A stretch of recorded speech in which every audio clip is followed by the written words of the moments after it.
जो मैक्सिमम जो पॉलिसियां बन रही हैं, इस प्रकार की पॉलिसियां बन रही है जिससे कि मैक्सिमम जो अन्य राज्य जो हमारे हैं उनके अभ्यर्थियों को लाभ मिले, चाहे आप संविधान का मामला हो या फिर जो अन्य मामले हैं, चाहे आउटसोर्सिंग का मामला लें या फिर कॉन्ट्रैक्ट में आप चले जाए। जिस प्रकार से भी यहाँ नियुक्तियां हो रही हैं, अब देखिए जो नई नियोजन नीति बन के आ रही है, यहाँ भाषा के बैरियर को समाप्त किया जा रहा है। अब इसमें क्या है, जब भाषा और स्थानीयता का उसको अनुभव नहीं होगा, इसका मतलब स्पष्ट है कि पूरे भारत में खुली छूट है, कोई भी व्यक्ति कहाँ से आता है। तो ठीक उसी प्रकार अगर इस प्रकार की प्रक्रियाएं हो रही है नियुक्तियों में, मैंने जो कि न्याय संगत नहीं है, तो इसका हम लोग विरोध करते हैं। और आने वाले दिनों में अगर इस पर भी आंदोलन किया जाएगा तो हम लोग उस आंदोलन में उपस्थित रहेंगे और विरोध दर्ज कराएंगे। रामगढ़ चुनाव है कि आप लोग बहुत कमजोर करते हैं। देखिए, सबसे पहली बात, जहाँ तक रामगढ़ के चुनाव का विषय है, ये उपचुनाव है और चूंकि हमारी जो कोर कमेटी है उनका जो कहना है और हम लोग का जो चिंतन है कि यदि डायरेक्ट अथवा इनडायरेक्ट अगर राजनीतिक रिफॉर्म की हम लोग आएंगे तो क्यों ना 2024 को एक बेहतर विकल्प के तौर पर। और जहाँ तक रामगढ़ का सवाल है तो हम लोग तो स्पष्ट कहा कि छात्रों के साथ हैं। अब वो छात्र जानते हैं कि उन्हें कहाँ मत करना है और अपने इस जो मत है, जो लोकतंत्र का सबसे शक्तिशाली हथियार है, उसका प्रयोग करते हैं। किस तरह का विकल्प 2024 में देंगे? देखिए, हम लोग एक प्रयास करेंगे 2024 में बदलाव हो। 2024 में बदलाव 100% हो तो 50% हो, ये हम लोग अनुमान कह सकते हैं लेकिन तय नहीं कर सकते। हम लोग एक प्रयास करेंगे। हम लोग जो होता है ना, जैसे कोई सचिन तेंदुलकर वर्ल्ड कप जीतने का उन्होंने प्रयास किया था लेकिन फाइनली 2011 में जीत पाए थे, तो ठीक उसी प्रकार हम लोग जनता के बीच जा रहे हैं और जनता को बारीकी से एक एक चीजों को तर्क से हम लोग बता रहे हैं कि जो इस राज्य के विधायिका में बैठे लोग हैं, 81 के 81 पक्ष और विपक्ष का सवाल ही नहीं है। 81 के 81 किस प्रकार गलत नीतियों का समर्थन कर रहे हैं, किस प्रकार 60-40 नियोजन नीति लेकर आ रहे हैं, किस प्रकार यहाँ 1985 की स्थानीय नीति को लेकर आ रहे हैं और इसका सीधा प्रभाव पड़ रहा है झारखंड के जनमानस के ऊपर। और ये हम नहीं कह रहे हैं।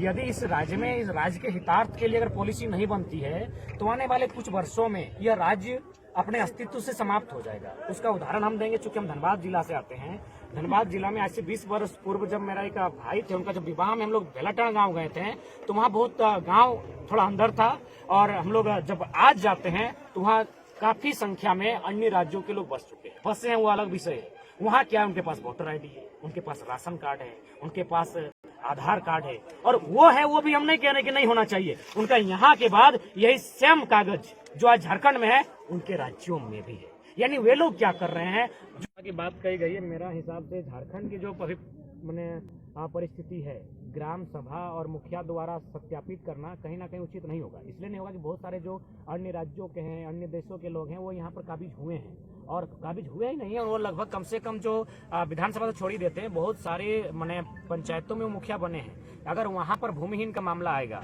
और वो अगर अन्य राज्य का भी निवासी होगा तो मुखिया चूंकि अन्य राज्य के हैं तो वह उसके पक्ष में सत्यापित कर सकते हैं। तो वहाँ क्या मामला होना चाहिए, भाषा और संस्कृति, जो झारखंड की भाषा संस्कृति है, मान्यताएं हैं, उन पर लोग ढले हैं कि नहीं, उनके सर्वे का आधार वो होना चाहिए। दूसरा बात, और कुछ आंकड़े आप रख सकते हैं। जमीन का जो सेटलमेंट है अन्य जिलों में अलग अलग टाइम पे हुआ है, आप प्रत्येक जिला के लिए एक सर्वे करते हुए अलग टीम तैयार करते हुए अलग का क्राइटेरिया रख सकते हैं। दूसरी बात, आप एक कॉलम ये भी कर सकते हैं कि कोई व्यक्ति जो अन्य राज्य में है या फिर हमारे राज्य का है, उसका अन्य राज्यों में सरकारी नौकरी को छोड़कर किसी अन्य सरकारी दस्तावेज में नामांकित ना।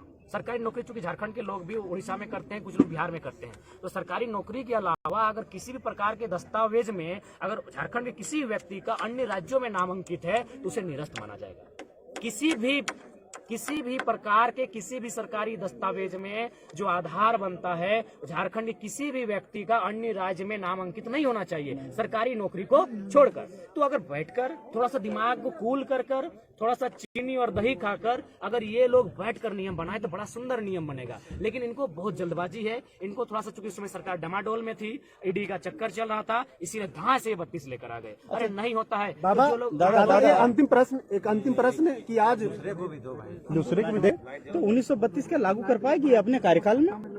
देखिए, जो वर्तमान सरकार है, पहला बात, इन्हें थोड़ा सा समय लेना होगा और इनकी अपनी जो मनोस्थिति उसे साफ करना होगा और इन्हें वास्तव में ये जताना होगा कि हाँ, ये लोगों के हित में कार्य करना चाहती है। देखिए, 1932 यदि सबसे पहला बात, हम लोग भी इंसानियत नहीं चाहते, किसी भी इंसान का हक का हनन ना हो, तो वहाँ क्या किया जाए, जो 1932 की बात को करते हैं सबसे पहले बात जो लोग कहते हैं कि 1932 से हमारा डिस्टर्बेंस होगा, हम लोग हकों से वंचित हो जाएंगे क्योंकि हम लोग अन्य राज्यों से हैं, तो वहाँ एक समय सीमा दिया जाए, या तो फिर आप एक ऐप बनाइए या फिर कोई आप एक मैंने एप्लीकेशन के माध्यम से फॉर्म अप्लाई करने बोलिए कि जिनको 1932 से आपत्ति होने वाली है वे लोग आवेदन जमा करें। जिनका आवेदन जैसे ही आएगा आप एक टीम को गठित कीजिए, जैसे आयोग बनती है, कभी मेहता आयोग, कभी कालीकार समिति, तो कभी बलवंत राय समिति, कभी मंडल कमीशन। तो एक कमीशन, एक आयोग बनाइए और उस आयोग की जिम्मेदारी दीजिए, कुछ महीना दीजिए, कुछ साल दीजिए, उसको ये तय करने बोलिए कि जो लोग आवेदन किए हैं इनकी सच्चाई क्या है, क्या झारखंड के अलावा इनका किसी राज्य में कनेक्शन है कि नहीं। और मुझे लगता है आज के डेट में बहुत आसान,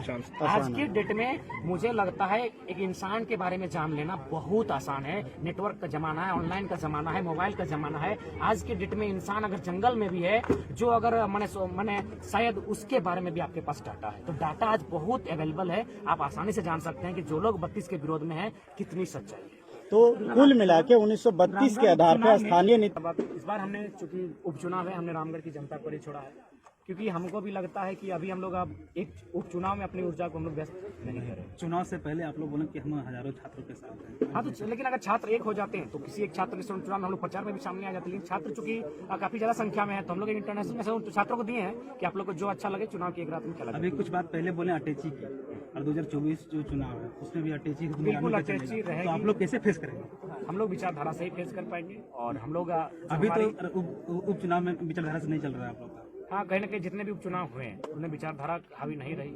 जो तो उस टाइम में तो 81 विधानसभा रहेगा, अभी तो एक ही विधानसभा है, और एक नहीं कर रहे फेस आप लोग, तो 81 कैसे कर पाएंगे? 24 चुनौती रहेगी, एक बहुत बड़ी चुनौती हम लोग के सामने रहेगी। लेकिन चुनौतियों से भाग जाना और जब मुसीबत सामने आए तो कंबल ढक के सो जाना कहीं ना कहीं एक मैंने विचलित करने वाली बात होगी। तो हम लोग चुनौती से हतोत्साहित नहीं होंगे, उसका हम लोग सामना करने का प्रयास करेंगे, और उसका हम लोग प्रयास कर ही रहे हैं। मैंने क्या लगता है कि झारखंड का नया चेहरा जयराम महतो हो सकते हैं अगले 24 के चुनाव में? देखिए, जयराम महतो नया चेहरा नहीं होंगे, लेकिन जयराम महतो के साथ जितने भी नौजवान हैं वो एक विचार को तौर पर देखे जा सकते हैं, एक व्यवस्था परिवर्तन, एक पॉलिटिकल रिफॉर्म के तौर पर हम लोग देखे जा सकते हैं। और निश्चय ही 2024 में आज जो आंदोलन चल रहा है पिछले साल भर से, जिसमें काफी कुछ घटनाक्रम देखने को मिली है, उतार चढ़ाव देखने को मिली है, इसका कुछ ना कुछ असर आने वाले 2024 के चुनाव में देखने को मिलेगा। दादा, आखिरी सवाल है, धनवार में फर्स्ट बार यहाँ आए हुए हैं, धनवार के युवाओं और खासकर पूरे गिरिडीह जिलाओं के लिए क्या कहना चाहेंगे? धनवार को यही कहना चाहेंगे, क्योंकि कहीं ना कहीं ये गिरिडीह जिला के अंतर्गत आता है, और मैंने तो स्पष्ट कहा कि गिरिडीह जिला जो हमारे झारखंड का एक बहुत ही सुंदर जिला है। और आंदोलन की अगर बात कही जाए तो पारसनाथ पहाड़ हमेशा आंदोलन का पर्याय रहा है, गिरिडीह जिला में ही आता है।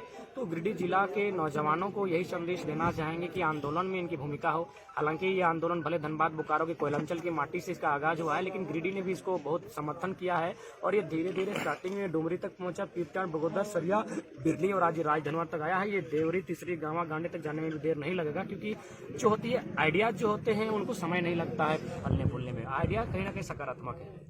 दादा हम लोग कोई नया नीति नहीं मांगने जा रहे हैं। जो राज्य की सरकार है, जो कल से जो विधानसभा सत्र, जो बजट सत्र चालू हो रहा है, हम राज्य के तमाम जो 81 के 81 विधायक विशेषकर सत्ता पक्ष से निवेदन करना चाहेंगे कि ये राज्य आज 23 वर्ष लगभग होने वाले हैं, तो ये आइडेंटिटी को लेकर स्ट्रगल कर रहा है, एक नियोजन पॉलिसी नहीं बन पाई है, जिस कारण क्या है कि प्रत्येक साल हजारों छात्र, हजारों युवाओं का भविष्य बर्बाद हो रहा है। तो ऐसे में सबसे पहले इन्हें डोमिसाइल नीति और जो नियोजन नीति है इसी सत्र में बननी चाहिए। और जहाँ तक डोमिसाइल पॉलिसी की बात है, स्थान नीति की बात है, वो खतियान जमीन रिकॉर्ड के आधार पर ही बने, जिनके पूर्वजों के नाम पर यहाँ जमीनें हैं। और साथ ही एक कॉलम भाषा संस्कृति को जोड़ सकते हैं। दूसरी कॉलम में जो लोग ये बात कहते हैं कि भूमिहीन है, तो आप ये कह सकते हैं कि उनका इस राज्य के अलावा किसी सरकारी का नौकरी के अलावा कहीं पर मैंने किसी प्रकार का उनका कोई भी सरकारी दस्तावेज में नाम अंकित ना हो। नियोजन पॉलिसी है, उसी स्थान नीति को नियोजन पॉलिसी में लागू किया जाए, जो खतियान के आधार पर तय होगी। और नियोजन पॉलिसी में ये तय किया जाए कि जो झारखंड की नौकरियां होंगी, चाहे ए ग्रेड, बी ग्रेड की हो, या फिर 3rd और 4th ग्रेड की हो, सी डी ग्रेड की हो।